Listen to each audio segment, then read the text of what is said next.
teman-teman, nama saya Indah Naila Saada. Kami dari kelompok 4 Manajemen Keuangan. Kami di sini akan membahas tentang break-even point, pengaruh pajak terhadap perencanaan perusahaan. Mari simak klik teman-teman.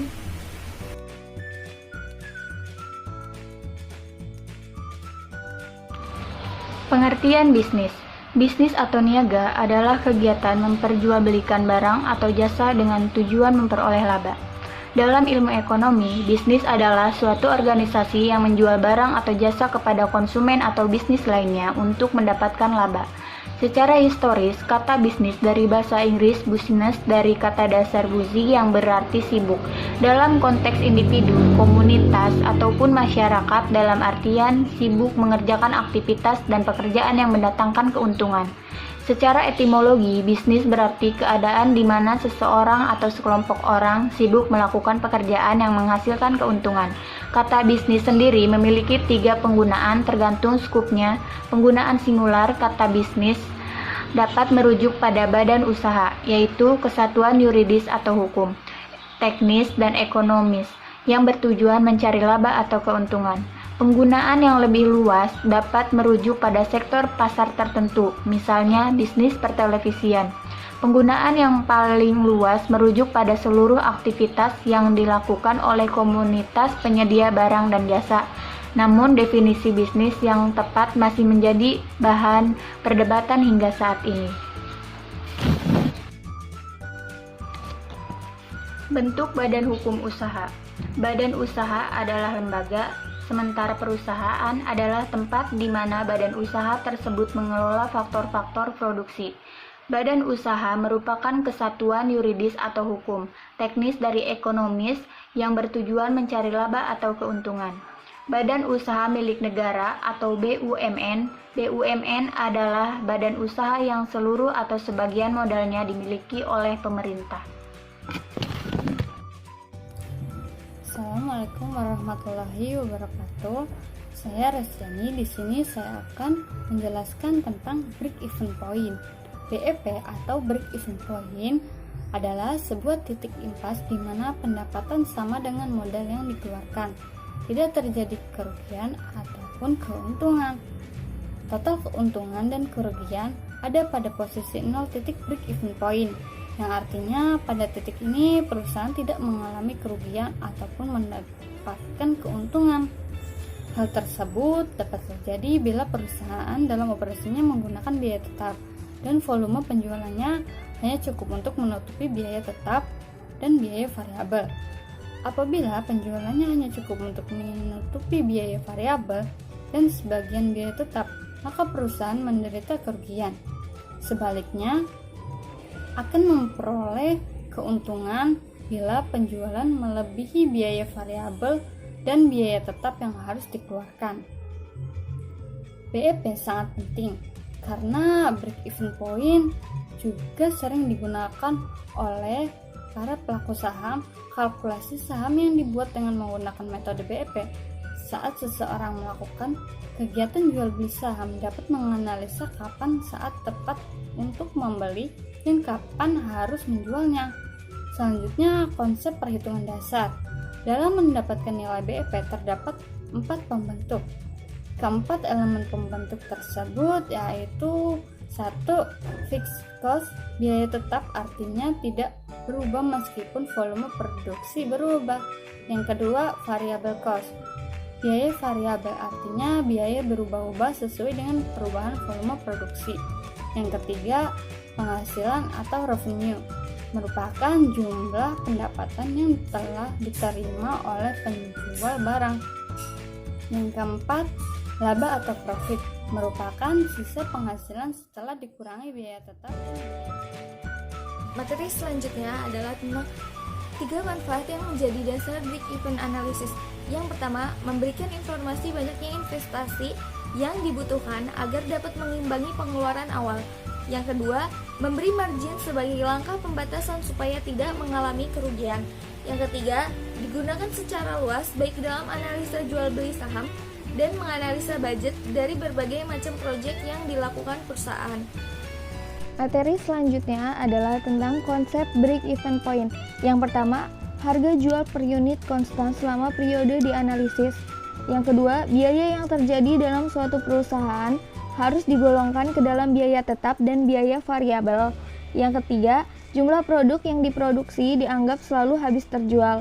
Yang keempat, jumlah biaya tetap tidak berubah walaupun ada perubahan kegiatan, sedangkan biaya tetap per unit akan berubah-ubah. Baik, di sini saya akan melanjutkan penjelasan yang telah dijelaskan oleh Restiani. Di sini saya akan menjelaskan metode perhitungan dan rumus dari break-even point atau yang sering kita sebut dengan BEP.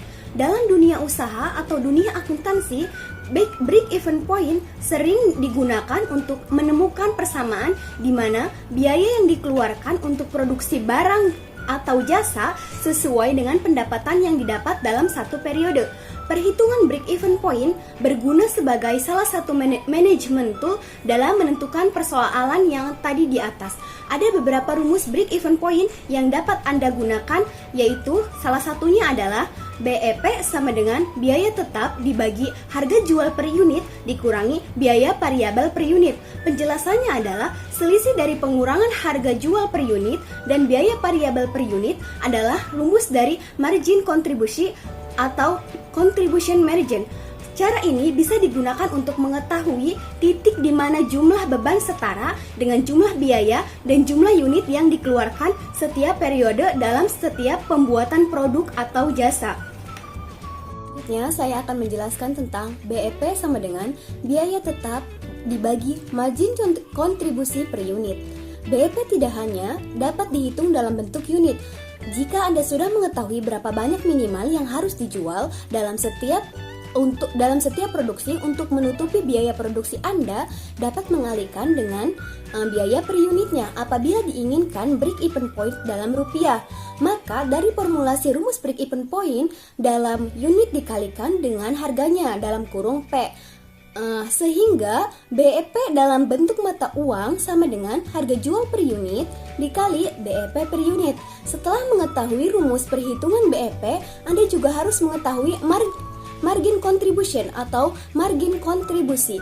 Margin kontribusi dapat mengetahui berapa keuntungan dari suatu produk yang berhasil dijual dengan mengukur efek dari sales terhadap keuntungan.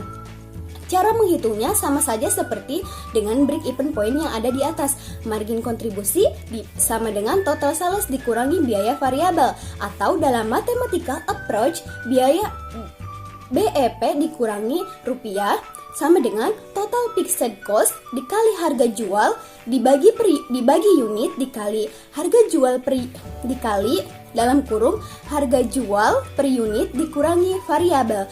BEP dikurangi unit sama dengan fixed cost dalam kurung harga jual dikurangi variabel cost. Dalam menghitung margin kontribusi, hal penting yang harus diperhatikan adalah biaya variabel yang dikenakan, bahwa relasinya dengan total biaya ataupun dengan sales suatu perusahaan. Dengan menggunakan margin kontribusi, sebuah perusahaan dapat memisahkan biaya tetap produksinya dengan keuntungan yang didapat. Dengan begitu, perusahaan mengetahui interval produk atau harga jual yang nantinya akan dijual kepada pelanggan. Oke, yang slide berikutnya yaitu menjelaskan tentang contoh soal dari soal break-even point. Seorang akuntan manajer perusahaan ABC bertanggung jawab dalam operasional produksi dan persediaan stok barang. Ingin mengetahui jumlah sales yang diperlukan untuk menutup biaya operasional sebesar 50 juta dan ingin mendapatkan keuntungan sebesar 20 juta. Penyebaran biaya yang dikeluarkan untuk operasionalnya adalah sebagai berikut.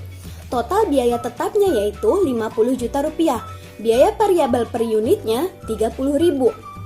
Harga jual per unitnya 50.000. Keuntungan yang diinginkan 20 juta rupiah. Carilah nilai break-even point terlebih dahulu. Saat nilai break-even point sudah diketahui, maka selanjutnya Anda dapat mengetahui juga nilai margin kontribusinya, yaitu break-even point sama dengan 50 juta dibagi dalam kurung margin kontribusi. Break-even point sama dengan 50 juta dari soal di atas dibagi 50.000 dikurangi 30.000. 50.000 itu dari harga jual per unit dikurangi 30.000 rupiah itu dari biaya variabel per unit. sehingga didapat break-even point sama dengan 50 juta. Dari yang di atas 50.000 dikurangi 30.000 hasilnya 20.000. Berarti 50 juta dibagi 20.000 sama dengan break-even point-nya yaitu 2.500 unit. Artinya perusahaan ABC itu harus menjual 2.500 unit agar tidak mengalami kerugian. Tetapi jika hanya menjual 2.500 unit, perusahaan ABC juga tidak akan. Baik, yang selanjutnya saya akan menjelaskan tentang menghitung break-even point dan break-even analysis. Poin penting dalam perhitungan break-even point atau yang sering kita sebut dengan BEP adalah bagaimana menerapkan BEP untuk menghasilkan keuntungan yang diinginkan perusahaan dengan menggunakan break-even analysis. N-unit yang dibutuhkan 20 juta, margin kontribusi dibagi margin kontribusi, ditambah break-even point per unit. N-unit 20 juta didapatkan dari soal yang di atas. Kalau 20.000 itu didapatkan dari margin kontribusi. Margin kontribusinya kan dari di atas itu 50.000 dikurangi 30.000 berarti 20.000 plus atau ditambah dengan 2.500. 2.500 itu didapat dari BEP per unit atau break even per unit. Jadi N unitnya 20 juta rupiah dibagi 20.000 sama dengan 1.000 ditambah 2.500. Hasilnya N per unitnya 3.500. Dengan menggunakan korelasi dari metode break-even point dan break-even analysis, manajer produksi ABC dapat mengetahui berapa banyak unit yang harus terjual agar perusahaan ABC mendapat keuntungan yang diinginkan. Dalam contoh kasus perusahaan ABC harus menjual sebanyak 3.500 unit agar memperoleh keuntungan sebesar 20 juta rupiah agar perusahaan tersebut memperoleh keuntungan. Assalamualaikum warahmatullahi wabarakatuh. Nama saya Trimustika Anggraini. Saya akan menjelaskan tentang margin of safety dan juga pajak yang berpengaruh terhadap kebijakan perencanaan bisnis perusahaan. Yang pertama, margin of safety bisa disebut juga dengan batas keamanan. Margin of safety merupakan alat yang dapat memberikan informasi tentang seberapa besar volume penjualan yang dianggarkan agar perusahaan tidak menderita kerugian.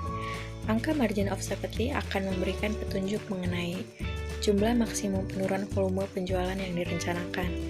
Dengan mengetahui margin of safety akan diperoleh manfaat bagi kemajuan perusahaan. Dalam hal ini, margin of safety bagi perusahaan yang merupakan syarat bagi manajemen untuk mengetahui batas keamanan dari kondisi penjualannya, dan juga dapat diketahui berapa yang harus diproduksi agar penjualan mendekati titik break-even point yang berpengaruh terhadap kebijakan perencanaan bisnis di perusahaan. Ada beberapa kebijakan yang berpengaruh terhadap perencanaan bisnis. Yang pertama, mendorong perusahaan menjadi besar. Jika perusahaan Anda terkena pajak dan berproses menjadi usaha normal, maka perusahaan Anda dapat mengurus pembayaran ke perbankan. Angka ini akan memudahkan bisnis yang Anda jalankan dari menjadi perusahaan menengah dan kemudian menjadi besar dan profesional. Yang kedua, pajak menentukan nilai akhir besar laba perusahaan. Beban pajak langsung pada umumnya ditanggung oleh badan yang memperoleh atau menerima penghasilan. Pajak yang dikenakan terhadap penghasilan perusahaan yang diperoleh itu dianggap sebagai beban yang wajib dibayarkan.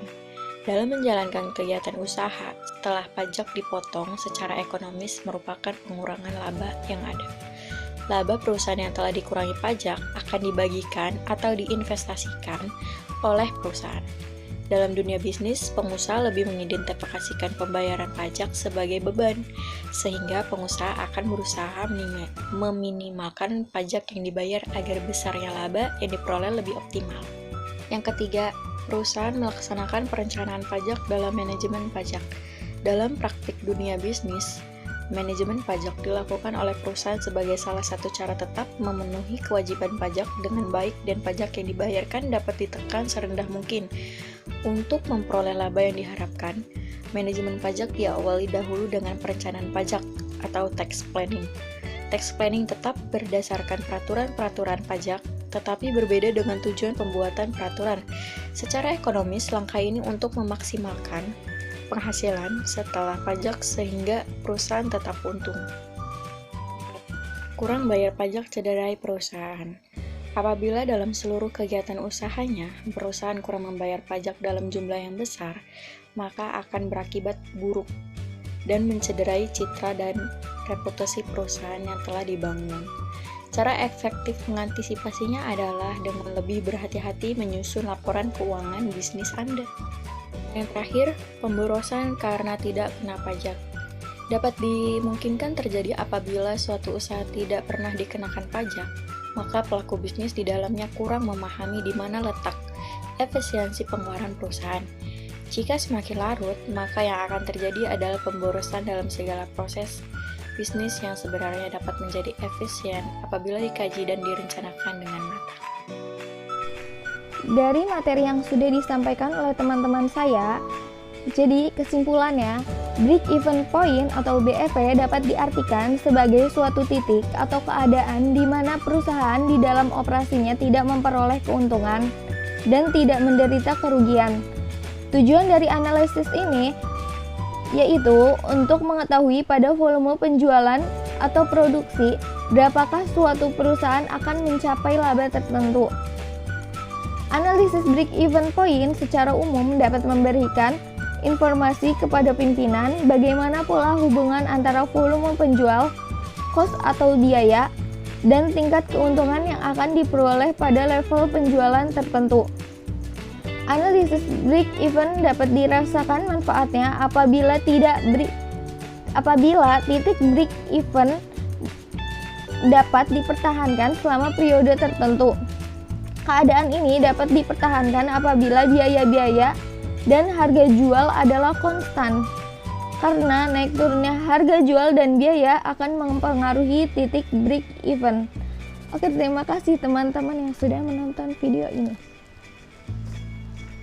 Demikian dari video pembelajaran kami ini. Semoga materi yang kami sampaikan bermanfaat bagi teman-teman. Terima kasih. Wassalamualaikum warahmatullahi wabarakatuh. Jangan lupa tekan tombol like, comment, and subscribe ya teman-teman. Terima kasih.